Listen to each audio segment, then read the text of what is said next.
Welcome into Rents Due Live. We're going at it.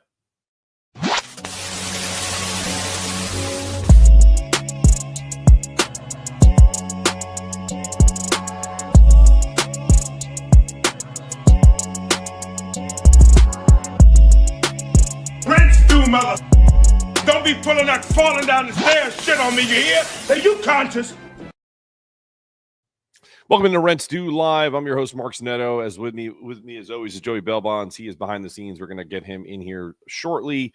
Huskies are on the road today in Houston, taking on the Rice Owls with a chance to hit 6 wins and officially punch that bowl ticket for the second straight year under Jim Mora. Think about that. 2 straight bowl seasons after winning, where this program was just a few years ago. That's not a fluke. That's culture. That's buy-in. Even with all of my bitching and complaining about play calling in frustration, you got to give Jim Mora his flowers. I absolutely have to. I'm super excited about that. Let's bring in Joey. He's behind the scenes. What's up, my man? Yeah, man, like I think I wanted to start the show with that, regardless of whether you were on live to begin with or not, is because I've been hypercritical, and I'll share something with the audience that I tell people all the time, which is I'm less critical about basketball, which has a chance to win national championships, than I am about football. And I think it's just something about the game of football and it being like a physical game, and it's a little, I don't want to say there's less to it, but in terms of the physicality of the sport, sometimes I just feel like it's just get a hat on a hat, and blocking and tackling and being better at that, and that's typically going to win you games. Like limit your turnovers, basically play smart football and you're good to go. So I think that to me is why I feel I get frustrated with this Husky team, which I believe should be 7-0, even though they're riding on a 4-game win streak. Your thoughts? I mean, not wrong. Well, they should be 8-0, but it's all good. So, I mean, that's a big thing, and just putting a hat in a hat and knowing how to play, man. And hey, being smart. It's those little plays like that you've seen that cost us wins. And it is right. I mean, football's not a hard sport. It's like, hey, are our athletes better than their athletes? And can we go out and win games? And then it comes down to will and want.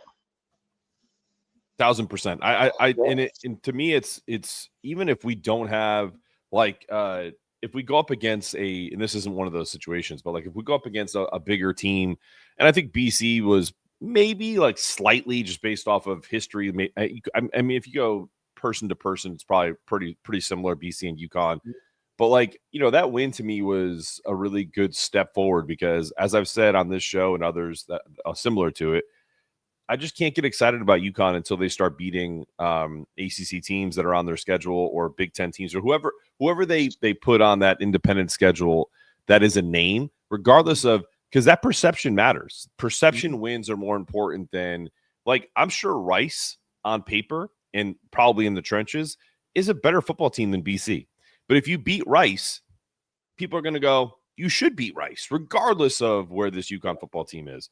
So those perception wins matter. That's why I was so frustrated last year when they didn't win until the Fenway Bowl, and then beginning of the year with Syracuse and whatnot. So, yeah, I mean, that to me is the biggest indicator. Let's get to the positive, though. Joey Fiano, dude is incredible. Has 1,918 passing yards, 15 touchdowns, zero interceptions. He's the only quarterback in the country with over 200 attempts and no picks. Give me your thoughts on Joey. Listen, he's a baller. He's a gamer. He got really lucky walking out of there with no interceptions, because that boy was a gunslinger. Yep. And you can see it, hey, man, and that's all about luck and stuff, too. Having 0 interceptions at this point in the game comes down to a little bit of luck, but he's also putting the ball in the right places. He's not going behind him. He's leading it, too. So if the defender wants to make that play, they got to be through athlete. And I'll give him credit where it's due. I was like, whoa! I was like, what's happening? Big sneeze. But yeah, I mean, you see it. He's got lucky to have Sky Bell out there too. Just superior athlete. 10 catches last game. That's his safety blanket right there. But no, it's amazing to see him get a full year start and not go kind of like with Ewers. Yep. Whatnot. But yeah, I mean, giving him his flowers. He has stepped up and he has gotten better, I think, every game he has played this season. Joey Fiano fan club since he stepped in for Nick Ewers last year, and they just always looked more cohesive. If your biggest weapon is Skylar Bell, which he is, and you don't have a mechanism to get him the ball, which they didn't with Nick. I just didn't understand why they were almost forcing that Nick Ewers type of connection when clearly there's a connection with Joey. I think it was the Wisconsin thing that they both transferred over. But I mean, you think Skylar cares now? Do you think Skylar cares now that he's top 10 nationally in receptions and yards and has 7 touchdowns and is on the Blitnikoff award list? I don't think he's. I mean, listen, I've said this before. I think Nick's a great kid. Like, I'm sure he's a wonderful person, but he's just not as good a quarterback as Joey, and that's fine. Like, that's competition, guys. That's life. Yeah. I mean, he's more athletic. I would say that, but I think 1,000%. 1,000%. Like, when you've seen it, but he's just having the strongest arm. And the thing is, like, if they can stop you running the ball, you got to be able to throw the ball. Let me ask you a question: Is Baker Mayfield a better athlete than Tom Brady? Yes. Who's the better quarterback?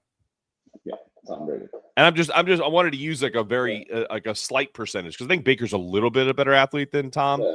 Not like Lamar Jackson versus Tom Brady. Yeah. You know what I'm saying? But I mean, who cares? I don't give a shit if you're a better athlete. Can you throw the rock? Like, you know what I mean? Like, so and obviously Joey can. Also, can we talk about this? Because my boy Silky always, when he's usually on this show, who sent me a message, he talks about Price Yates all the time. Price Yates is balling. He's got 8.5 sacks. He's top 25 nationally in sacks, and is this team as a whole with 26 sacks is tied for 3rd in the country right now with my wife's squad, Tennessee, out of the SEC. So this defense, for me, has been, with a few exceptions, been the bright spot of consistency on getting after the quarterback. Yeah, it's nice to see from like the start of the season and whatnot to develop who has a role. I mean, a lot of the pass rush I feel is coming from the linebacker position. Now, the D line is definitely doing their job, but we're seeing a lot of those like linebackers or rush edges getting the plays. Without a doubt, I got to shout out Vincent Jackson, also another P4 transfer. Love the way he played last week, and I love the way he's kind of brought some physicality and pretty some brute force to this defensive line. I do think what's interesting about this team is, they're going to have to figure out kind of a run-heavy quarterback situation here with this kid, Chase Jenkins. 275 rushing yards, 4 touchdowns in his season so far. The dude he's a good athlete. I think, if they can make this Rice team one-dimensional, it's about, I think it's a 10.5 point spread. I think they cover that. But I do think, again, it's more late, like what happened with BC. Even though they were an underdog, I think most people thought that was like a pick'em game. I thought as this game goes on, I think that maybe that spread may be handled, later on. Like you're up 7, 10, and then all of a sudden, you have a couple of possessions in a row where you score touchdowns or kicks and field goals. I just don't see them running away with this. If they and when I say that, if and when they do, I'm the happiest guy ever. I always just want to be cautious with point spreads because I don't want to tell people that things are a lock when I have no reason or rhyme as to why it is. You know what I'm saying? And I think this is a tough one. Like I think you go either way, with that 10.5 point spread, or you could say I'm gonna give points to Rice and hope UConn wins by a touchdown. Your thoughts? No, you're not wrong. I mean, it comes out of the FIU game. Who would have thought we'd put up a 50 burger on you said it. I should have gave you all my money and put it on UConn, and you're not wrong. Wish I could have. But yeah, it's like it just comes down. In the beginning, we don't know what team showed up, and now with that momentum for rolling, they need to come in and show like, hey, keep it up by 10 points, and then go for the 14 at least or more in the fourth quarter of the game. That's what's going to get them ranked. They're moving up the rankings. I think they're ranked 59th. 59th. Yep. And it just shows, are they going to be able to keep momentum, or are they going to be in dogfights? And I also want to blame whoever made the damn schedule of UConn basketball and UConn football. Is you have to pick your poison with Duke or the BYU game, unfortunately, because it's a hard press game. I might be there for the fourth quarter, and then I got to shoot up to Boston for that game as well too. But like my man Jim Sulik said, hey, you better be there at halftime and get in your car and drive like the devil and get up to freaking Boston for that game. But no, the Boston game, the BYU game is probably what 9. It's probably a 9:30 tip. So I think it's a 7. It said 7 on mine. Let's check right now. Oh, is that not a part of a doubleheader? Jimmy V. No, it's a Dickie V Classic. No, I think it's a Hall of Fame game. That's right. You're right. It is. Yeah. And yep, it is a 7 o'clock. That one's 7 o'clock tip off on Fox. And so when's the Duke game is what time? 3 o'clock. 3 o'clock game. Shoo, that's tough. Yeah. I know. What happened in the 12 o'clock games? Those were great. Like all of a sudden now we got 3 o'clock games all season, but I get it. But no, it comes down to this. What team's going to show up if we're going to carry some momentum? Defense is playing great. This is what we want to see. We're starting to click on all cylinders. We're getting the hope. And this is the thing. It's now get this win, get us bowl eligible, and then get us to the best bowl we can. And that showdown with Duke is going to be the ultimate test this season of where we're at, the measuring stick. But talking about this, yeah, Rice.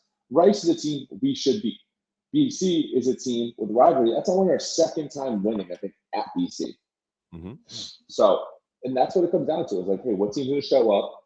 What UConn's identity wants to be going forward? I mean, we have the offense. The defense is clicking where we want it to be.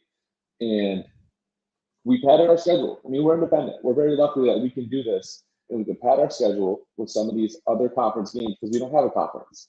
And like I said all year, it's coming down to this. We are auditioning every season to get into the best conference we can get into. And yeah, I think that's fair. I also think it's like you're auditioning for potentially a conference that doesn't exist right now. You know what I mean? Because the Big 12 and the ACC and the conferences that make sense, those are the two. I would not feel comfortable with UConn going to the ACC. I still have reservations about UConn going to the Big 12 because of how spread out it is. Mm-hmm.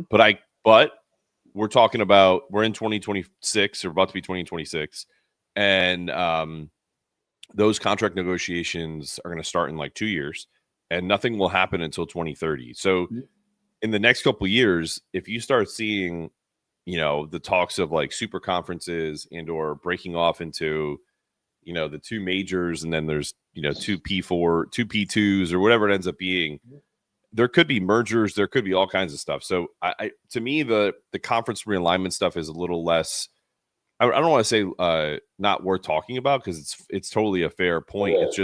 It's just one of those things where we don't know. Like, first off, it's not happening. Like, we're not going to the Big 12. We're not going to the ACC until those new contracts start, kind of the new TV rights deals start to come back around. So it doesn't mean that those conversations aren't still happening behind the scenes. Yeah. But on the football stuff, something really cool to mention. Jim Mora's first college win ever came against Rice in 2012 when he was at UCLA. So I thought that was a little nugget to kind of throw out there. Again, third straight season UConn facing Rice, 2-0 against them.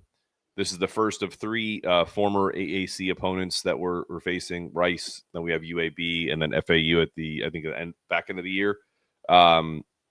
So I do think, like, what would be the significance of, we're on October 25th, we're not even at Halloween, for UConn to be bowl eligible by the end of today?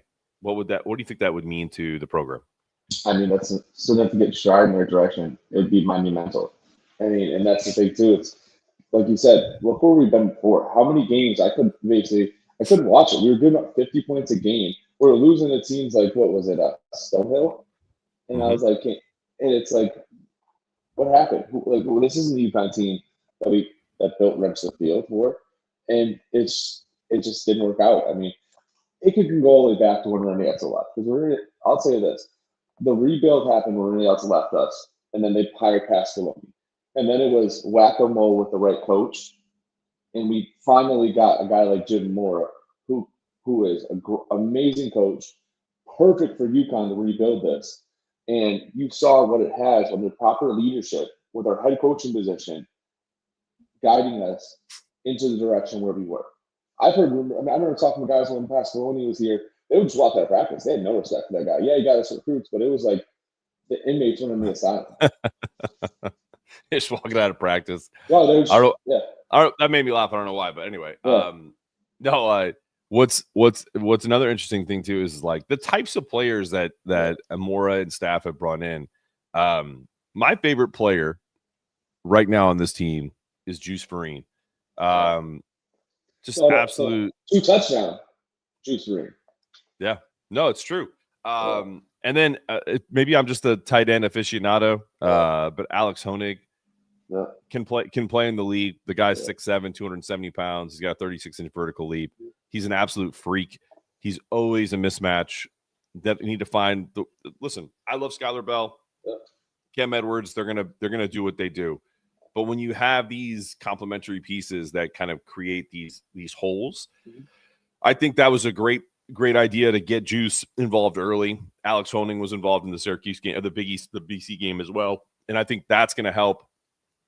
That always helps late breakouts from Skylar, the Cam Edwards, late touchdowns to kind of close games out. Those are tight ends in particular, because of where they typically run their routes, add so much variety to an offense between the seams and then the way that they're able to block, and like how you really can't always account for if they're blocking or if they're going out in passes unless you line them outside. So those matchups are key, I think, as the season goes on. 100%, and that's one thing UConn's done very well over the years. Have actually developed the tight end position. I mean, shout out my boy Jolly and NC State. That's right.